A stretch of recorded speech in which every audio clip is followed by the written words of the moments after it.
Hi, this is Dr. Paul, and we're talking with Dr. Jafarieh. She's a chiropractor right here in Fort Lauderdale, Florida, and she actually goes by the name Dr. J. So, Dr. J, what are some of the solutions, or how can you help people with low back pain? Well, first of all, low back pain can be caused by disc disease, irritation to the joints in the lower back, or irritation to the nerves exiting the spine in the lower back. So one of the solutions we offer is spinal manipulation, joint mobilization in the area to alleviate the pressure in the joints at the level of the disc, as well as around the nervous system.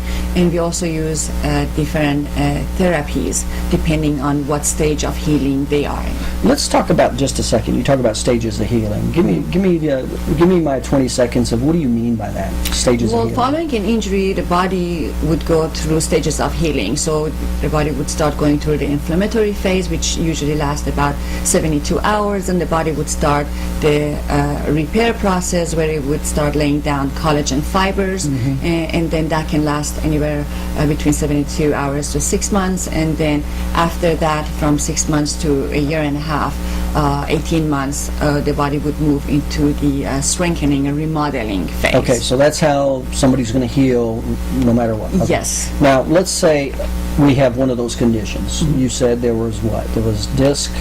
Irritation caused by the disc disease, by the joints, or to the nervous system, yes. How can you help, let's say with a disc? Well, how can you help that? Okay, if someone is having low back pain because there is irritation caused by the disc, then spinal manipulation, joint mobilization allows that disc to have a little bit of more room to not so much irritate the soft tissue and the nerves around in the surrounding area around it. And when the disc is not compressed so much and does not cause so much irritation to the soft tissue and nerves, then the nerve does not carry the pain in the impulses that it carries down the extremity, for example, and that would decrease the pain caused by the disc that's causing irritation to surrounding tissue. And so you would use spinal manipulation to help with disc. Is that is that painful? It is not painful. It may startle the patient because of quick movement that we use during the spinal manipulation, joint mobilization. But if that's the case, there are gentle, low force techniques that are available that would achieve the same goal. Okay. Now let's say I had a joint irritation. How would you help something like that? The same thing. Sometimes if the biomechanics of the spine has changed due to trauma. Biomechanics, what do you mean? Let's say that let's talk about how the spine is made in the lower back. It's actually made out of 5 movable bones that articulate with each other through joints. Now there is a specific structure to the spine in the lower back, which has a curve that goes from the back to the front. So this is the appropriate structure that gives the appropriate function to the spine in that level. So structure and function are closely related. Makes sense. Now if the structure has changed and the joints now at this point are not able to articulate with each other correctly, then the function starts changing and the patient can start experiencing pain through the irritation caused at the level of the joint. Okay, I got you. That makes sense. Okay, so we can treat that by first introducing movement individually at the level of the joint, spinal mobilization and manipulation, by freeing up the joints so that they can start articulating freely and decrease the pressure and the irritation that they cause otherwise. And also we do spinal rehabilitation in the office, where we can try to restore the normal structure, hoping that the normal function would pursue. I got you. Okay, that makes a lot of sense. Now let's move over to the nerve. If there was nerve irritation, what would you do for that? A lot of time nerve irritation can happen because there is misalignment in the way these, remember these are movable bones. Right. And they're supposed to be freely moving as we go through our dailies of activities of, through our activities of daily living. So if at some point there is reduced movement in these segments, and for whatever reason, whether it was posture related or injury related, then that decreased movement can cause irritation to the surrounding tissue.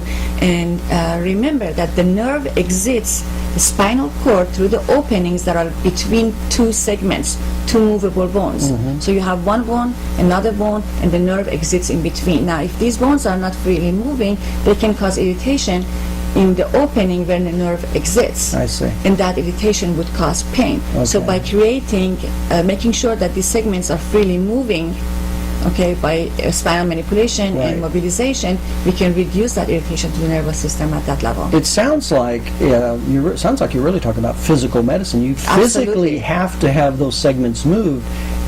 That's not something that sounds like medication can do. No, and on top of that, when those segments where, let's say, the motion, the movement between those segments was reduced and started causing irritation to the nerve, it's not just irritation to the nerve, it starts causing inflammatory process in that area. So inflammation starts going on in that area, and actually, if you start taking medication, because that inflammation now on its own, which is common. Yes, Right. on its own causes also pain. So Right. you have pain from nerve irritation, Right. and then inflammation starts Right. because of the tissue irritation. Now that inflammation itself causes more pain. So you have pain from irritation, from inflammation, pain from nerve irritation, and then you take the medication that would mask your pain.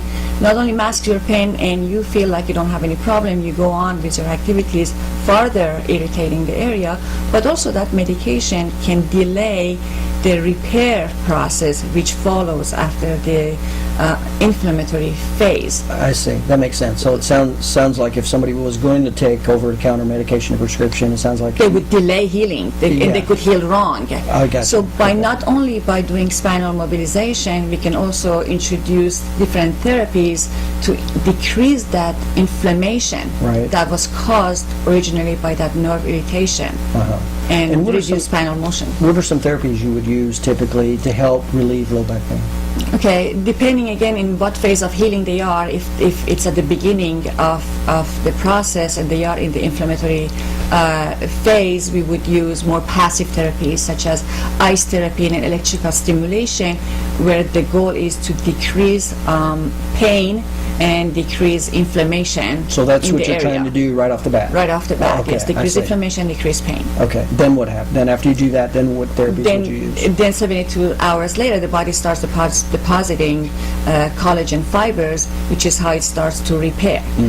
Unfortunately, this collagen fiber is weaker than the original collagen fiber that existed prior to the injury. It's not only weaker, it's not laid in a controlled fashion, does not follow the direction of the fibers in the area. Now that's something me as a patient, I would have no idea about how the detailed of, you're getting really detailed of how somebody heals here. I as a patient wouldn't know that. So as a big picture, this is the repair phase. So we Right. would do therapies that would accommodate the repair phase. It would make sure that not only you heal, but you heal the correct way. I got you. Okay. So essentially you're saying you can actually heal wrong is what I'm hearing you say. Absolutely. Okay. So the therapies you would use to help your body heal right, besides spinal manipulation and mobilization, would be what else? And then in the second phase, we would be using trigger point therapy. We use neuromuscular re-education, which is neuromuscular stretches that would allow, we would activate certain nerves in certain groups of muscles to create decreased spasm and tension in other groups of muscles in order to increase joint mobility, increase range And of that's motion. without using medication. Absolutely, That's a yes. therapy you use. And Yes, would you call physical that? medicine. You called it.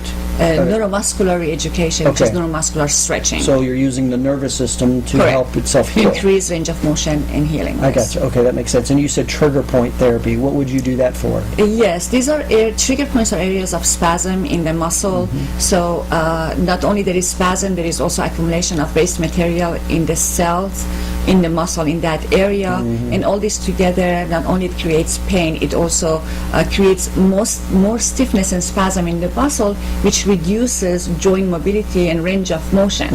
And that's one of the goals of therapy, to increase range of motion by decreasing the stiffness and muscle spasm and mobility, by increasing the mobility in the joints. That makes a lot of sense. Okay, very good. And would that cover the gamut, or is there anything else that you would do for any therapies with back pain? Well, no, then it depends if they are going into the last phase of healing, which is the remodeling phase, then we would want to introduce strengthening exercises. What's the reason for that? Because at that point, remember I said the collagen fiber laid during the Right. repair phase is Right. not good quality. Okay. So we got to make sure first the body heals correctly, but we got to make sure that now it's strong.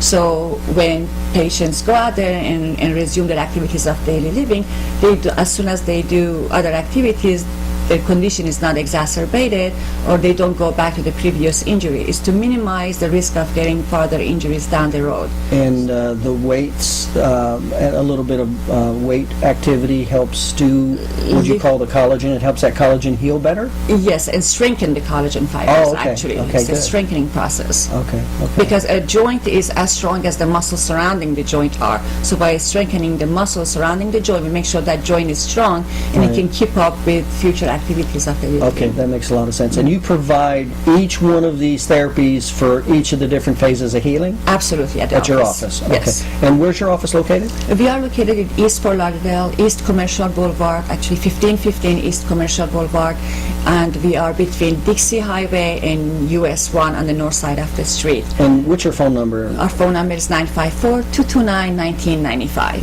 Okay, okay. All right, very good. Well, that was very informative with Dr. Jafarieh, otherwise known as Dr. J, and she's right here in Fort Lauderdale, Florida. And if you're having lower back pain, certainly give her a call. It sounds like she definitely knows what she's talking about.